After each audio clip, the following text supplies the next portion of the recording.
Chers amis, bonjour. C'est Gerpi Lafaille, un de vos amis qui vous aime. À vous tous qui suivez cette vidéo, à vous tous qui êtes abonnés à cette chaîne, je vous rappelle que j'ai le grand plaisir de vous avoir comme ami. Bienvenue à la 43e vidéo où nous partageons ce sujet, nous et notre vie sur Terre. C'est toujours un plaisir de partager, de discuter sur notre vie sur Terre et c'est important d'en parler et d'en partager.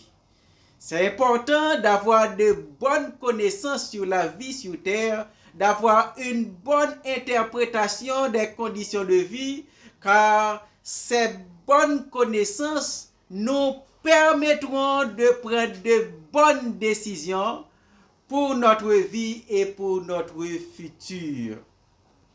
Dans la vidéo précédente, on avait dit que on ne peut pas confier un héritage à un enfant. On ne peut pas confier les héritages à un enfant. Les désirs du cœur sont endommagés et corrompus par le péché. Donc les désirs du cœur ne visent pas le progrès, ne visent pas des objectifs lointains, mais plutôt le plaisir, ce qui apporte plus de plaisir. Eh bien, les enfants dans leur immaturité ne prennent que les décisions qui apportent plus de plaisir, les décisions les plus faciles. On ne donne pas aux enfants le droit de faire des choix et de prendre des décisions qui sont réservées à des gens matures. Mais ils doivent suivre les aînés pour bien s'orienter. Dans Proverbe 22, verset 6, il est écrit: élevez l'enfant selon la voie qu'il doit suivre. Et lorsqu'il sera vieux, il ne s'en détournera pas. Donc lorsqu'il sera vieux, c'est à ce moment-là qu'il aura à prendre ses décisions. À la maturité, on est prêt à recevoir ce dont le cœur désire. Pourquoi? Parce qu'on est capable d'en faire de bonnes gestions. Dans Psaume 37, verset 4, il est écrit: fais de l'Éternel tes délices, il te donnera ce que ton cœur désire. Fais de l'Éternel tes délices.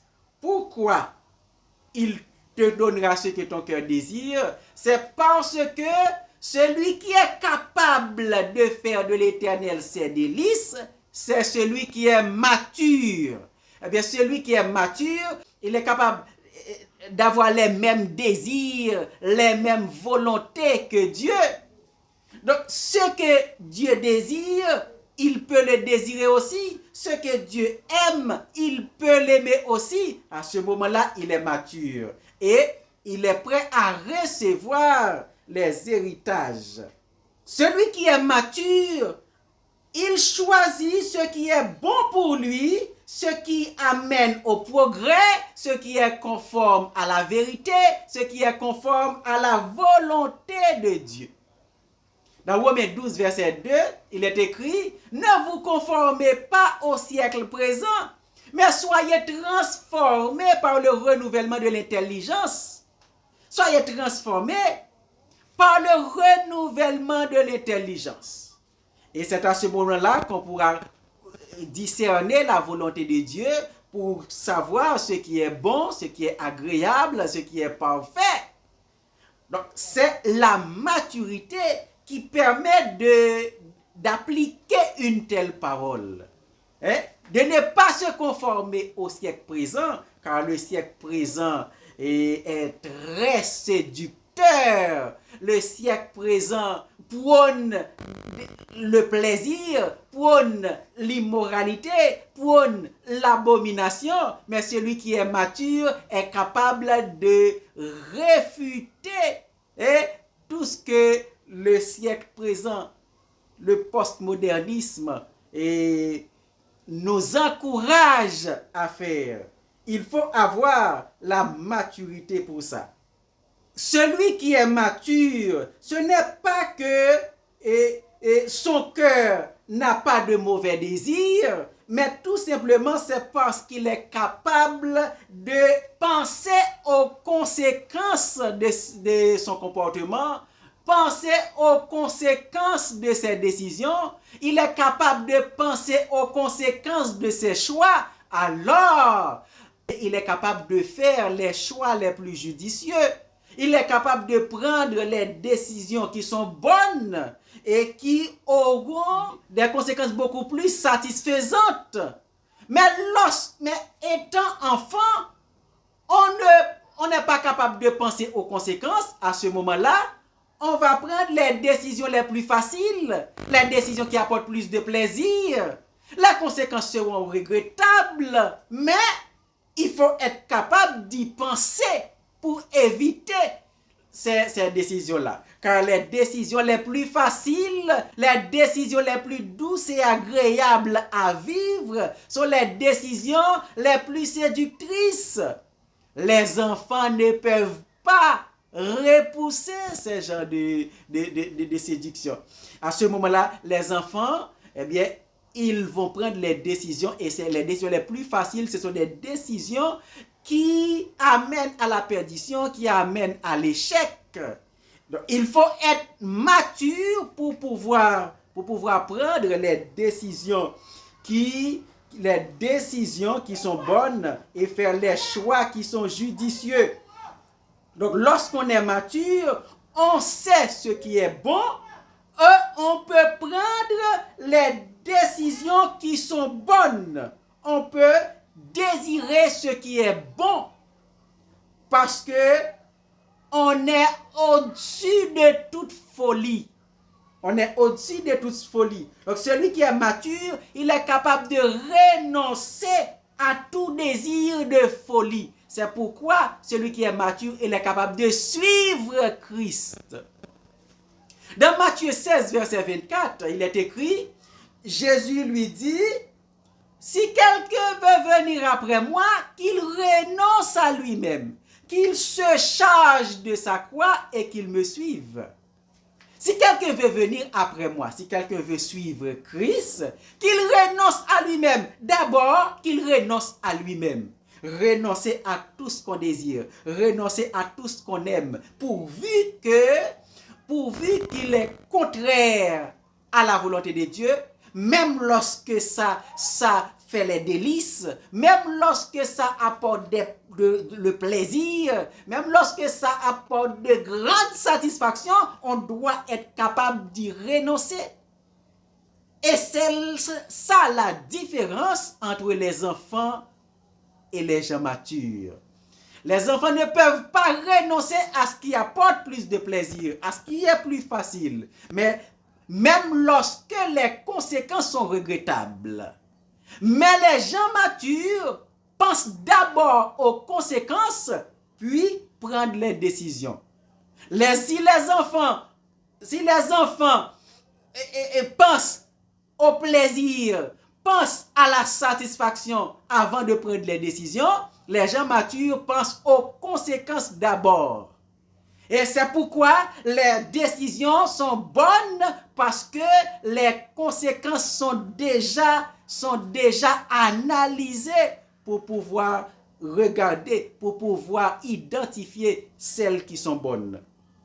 Donc celui qui doit suivre Christ, il doit être capable de renoncer à tout ce qu'il aime, à tout ce que son cœur désire, mais pourtant qui est contraire à la volonté de Dieu. Donc, par conséquent, pour suivre Christ, on doit être mature. Pour les enfants, c'est difficile d'avoir une vie pieuse parce que de temps en temps, ils peuvent avoir une vie reprochable, des comportements reprochables. Et il faut être mature pour pouvoir prendre les bonnes décisions. Nous savons que nous sommes en train de vivre le postmodernisme. Le postmodernisme qui influence les sociétés humaines actuellement, attaque le concept de la maturité pour prôner une liberté perverse. Selon la tendance du postmodernisme, on ne se conforme pas à la moralité, mais on fait en sorte que la moralité se conforme à nos désirs. Or, nos désirs sont corrompus et endommagés par le péché. Nos désirs sont attachés à l'immoralité, nos désirs sont attachés à l'abomination. Ce qui est immoral, ce qui est abominable est plus doux et agréable à vivre. Si on est enfant, on va avoir une préférence pour l'immoralité, une préférence pour l'abomination, alors que les conséquences sont regrettables. Étant enfant, on n'est pas capable de penser aux conséquences, mais on désire la satisfaction. Eh bien, c'est pourquoi le postmodernisme produit beaucoup d'influences négatives sur les enfants. La moralité, c'est la vertu qui est capable de garder la société forte, qui est capable de garder les familles en harmonie. Mais selon la tendance du postmodernisme, on met en question la moralité. Chaque personne a sa manière d'interpréter la moralité. Chaque personne a sa moralité à l'intérieur de lui. Donc, on définit la moralité à sa manière. Donc, par conséquent, on a une société abominable, on a une société immorale, il y a une crise de moralité de la société et les conséquences sont inévitablement regrettables. Donc les conséquences sont regrettables sur la vie des gens, sur les familles et sur le fonctionnement de la société. Chaque personne devient un mystère par le fait qu'ils ne se soumettent pas tous aux lois et aux traditions, aux principes moraux, mais chaque personne a sa moralité à l'intérieur de lui. Il a sa manière d'interpréter la moralité et vit et se comporte selon la manière dont il interprète la moralité. Eh bien, si l'homosexualité c'est une pratique morale pour lui, eh bien, il est homosexuel et c'est son droit. Si ce qui est immoral pour lui, c'est moral, eh bien, il le pratique sans aucun regret. Chaque personne est un mystère parce que ses intentions sont inconnues et on ne peut pas interpréter son comportement. À ce moment-là, on est obligé d'être méfiant à tout le monde. On ne peut faire confiance à personne. Donc, celui qui vit dans une telle société, normalement, il vit dans le stress, dans la dépression, il vit dans toutes sortes de maladies psychosomatiques. Donc, ainsi, lorsqu'on a la maturité, on peut ressembler à Christ. On ressemble à Christ lorsqu'on a la maturité. Parce que celui qui est mature, il ne vit pas selon les désirs de son cœur, mais il vit selon la vérité.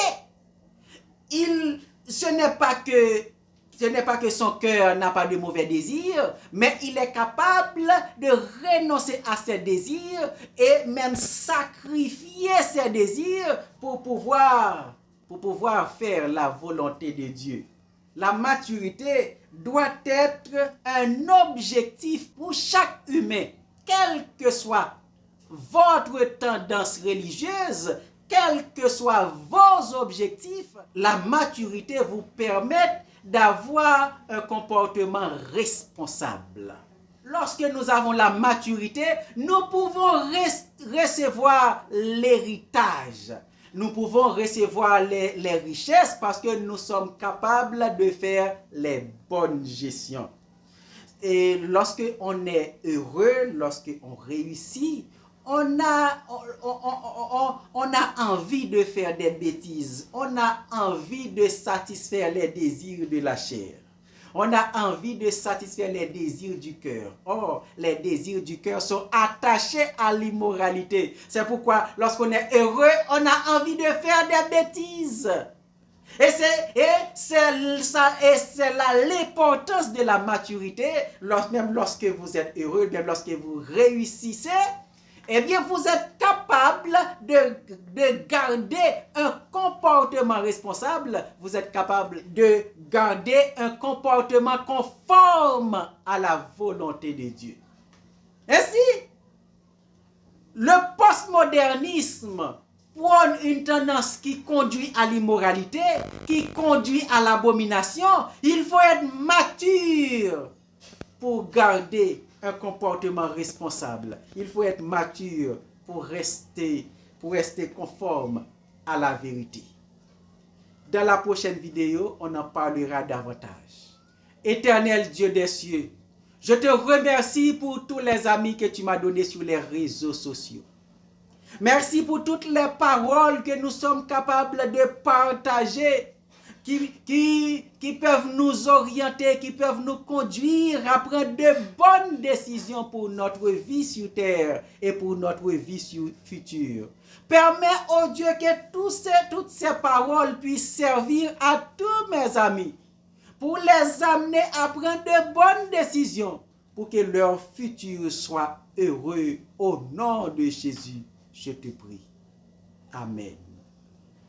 Partagez la vidéo, abonnez à la chaîne et ajoutez un like, et dans vos commentaires, faites part de vos appréciations et de vos questions. Et je vous dis à bientôt. Que Dieu vous bénisse.